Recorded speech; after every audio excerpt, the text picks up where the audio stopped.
Big boss Malayalam season 7 ഇതിനോടകം തന്നെ ശ്രദ്ധ നേടിക്കഴിഞ്ഞ 2 മത്സരാർത്ഥികളാണ് രേണുസുതിയും അനീഷും. രേണുസുതി ബിഗ് ബോസിൽ എത്തുന്ന മുമ്പ് താരമാണെങ്കിലും ഷോയ്ക്ക് കോമണറായി എത്തിയ അനീഷ് ഇതിനോടകം തന്നെ വലിയൊരു വിഭാഗം പ്രേക്ഷകരുടെ പിന്തുണ നേടിക്കഴിഞ്ഞു. പ്രേക്ഷകരുടെ സപ്പോർട്ടുകൾ ഉണ്ടെങ്കിൽ തന്നെയും മറുവശത്ത് ഇരുവരെയും എതിർക്കുന്നവരും നിരവധിയാണ്. അത്തരത്തിൽ ഒരു ബിഗ് ബോസ് പ്രേക്ഷകൻ പങ്കുവച്ച കുറിപ്പ് ഇപ്പോൾ വൈറലായി മാറിക്കൊണ്ടിരിക്കുകയാണ്. ആ കുറിപ്പിന്റെ പൂർണ്ണരൂപം ഇങ്ങനെ: ബിഗ് ബോസിലേക്ക് രേണുവിനെ എടുത്തിരിക്കുന്നത് അവൾക്കുള്ള ഹേറ്റേഴ്സിനെ വെച്ച് മാക്സിമം കാശുണ്ടാക്കാൻ വേണ്ടിയാണ്. എത്രത്തോളം അവളെ അതിനകത്ത് നിർത്തി ചീത്ത നാറ്റിക്കാമോ അത്രയും നാറ്റിച്ചേ അവളെ പുറത്തു വിടുകയുള്ളൂ.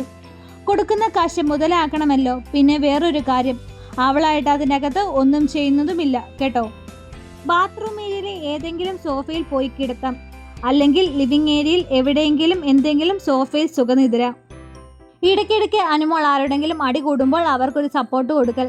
ഇടയ്ക്ക് കണ്ണാടിയിൽ പോയി നോക്കി ഞാൻ അക്ബറിന് മാപ്പ് കൊടുക്കില്ല എന്ന് 3 നേരം കണ്ണാടിയിൽ പോയി പറയുന്നു.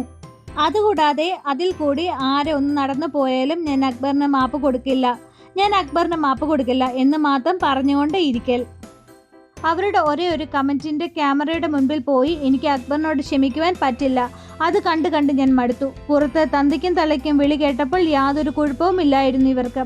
ഇപ്പോൾ ചെറിയൊരു വാക്ക്, അത് മനഃപൂർവ്വം അല്ലാതെ അവർ വിളിച്ച ഒരു വാക്ക് ഇവർക്ക് ഇണങ്ങുന്നതുമില്ല എന്ന്. മിഡ് സസ്പെൻസ് ടാസ്കിൽ ഇവളെ അക്ബർ നോമിനേറ്റ് ചെയ്യാത്തതാണ് ഇപ്പോൾ ക്ഷമിക്കാൻ പറ്റാത്ത മെയിൻ കാരണം. അക്ബർ മോനെ, ഇവളോട് ക്ഷമ കിട്ടിയിട്ട് നീ അവിടെ മത്സരിക്കേണ്ട. അത് നിന്റെ അഭിമാനത്തിന് പറ്റിയതല്ല. നീ അവളോട് മാപ്പ് ചോദിക്കരുത്. ഇനി റിപ്പീറ്റ് അനീഷിനെ കുറിച്ച്. രാവിലെ എന്തെങ്കിലും മൂലയ്ക്ക് പോയി ആരോടെങ്കിലും ചോദിക്കും. അതിൻ്റെ പേര് കണ്ടന്റ് കൊടുക്കാനാണ് എന്നാണ് അവൻ വിചാരിക്കുന്നത്. അവരുടെ കയ്യിൽ നിന്ന് കണക്കിന് മേടിക്കും. ഇവനോട് എന്തെങ്കിലും ചോദിച്ചാൽ പിന്നെ മിണ്ടാട്ടമില്ല. അണ്ടി പോയ അണ്ണാനെ പോലെ അങ്ങോട്ടും ഇങ്ങോട്ടും ഒരു അക്ഷരം മിണ്ടാതെ തേരാ പരക്കാലം മുരിച്ചു നടക്കും.